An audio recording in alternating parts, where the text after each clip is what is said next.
कुलहीन मजलिस इत्तेहादुल मुस्लिमीन के मलकपेट एमएलए अहमद बिन अब्दुल्ला बलाला ने social media पर नफरत अंगेज पोस्ट करने वालों के खिलाफ पेश किए गए बिल की खामियों को उजागर करते हुए कहा कि इससे आज़ादी इजहार राय मुतासिर हो सकती है।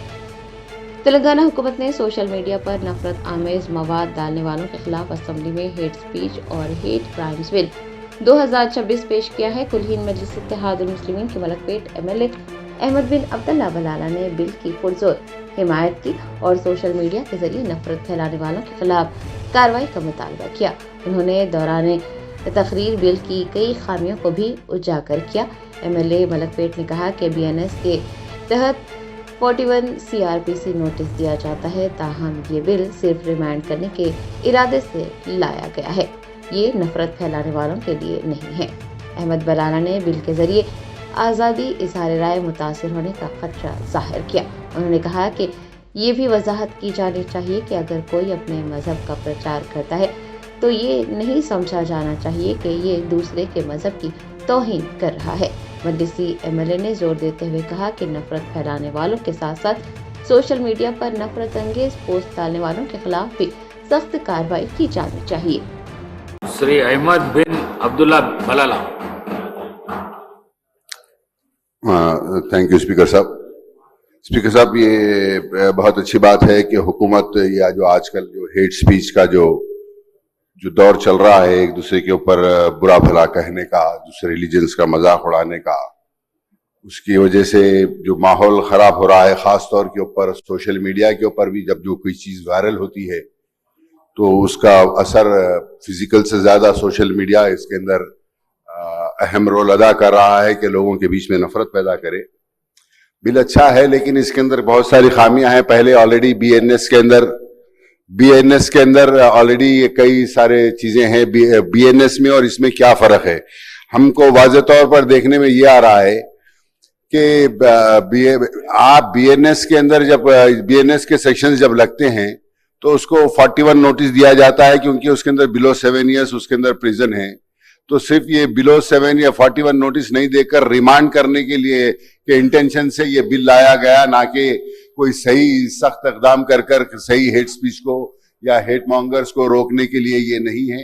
ये सिर्फ आपका इंटेंशन ये है कि इसको रिमांड किया जाए, बहुत अच्छी बात है, लेकिन इसके अंदर और भी फ्रीडम ऑफ स्पीच भी इसके अंदर अफेक्ट हो सकती है।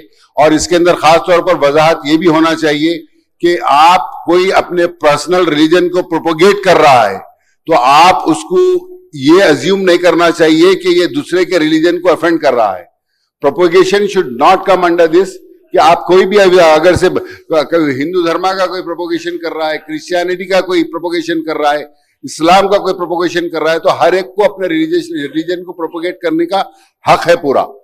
तो इसको ये प्रोपोगेशन के अंदर कोई दूसरा अफेंड नहीं हो सकता, उसको इसके अंदर नहीं लेकर आना चाहिए। ये इसके अंदर खास तौर के ऊपर वजाहत होनी चाहिए। और जैसा सबने कहा है कि और इसके अंदर जो भी सजेशंस है दे सकते हैं, तो मैं आपसे ये कहूंगा कि आप जो है सो बेटर है कि इसको सेलेक्ट कमेटी को भेजिए। So let the select committee decide, उसके अंदर और कुछ एडवाइसेस है तो हम भी देंगे, लेकिन खास तौर के ऊपर जो ऑलरेडी एग्जिस्टिंग इसके अंदर बीएनएस के जो सेक्शंस है, जो आए दिन हेट मॉन्गर्स हेट फैला रहे हैं, ना सिर्फ हेट स्पीच बल्कि सोशल मीडिया के ऊपर हेट कंटेंट डालना भी, आप उसके ऊपर भी सख्ती से कार्रवाई करिए।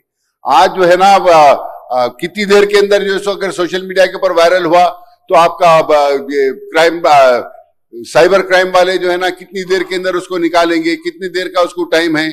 और क्या आज ये ना हो जाए कि जो हेट जो ऑफेंस है उसको ऑफेंस के जरिए लिया जाए। ऐसा ना हो जाए कि एक ऑफिसर किसी को ऑफेंस समझे और उसी को ऑफेंस समझे, जिसको ना समझे।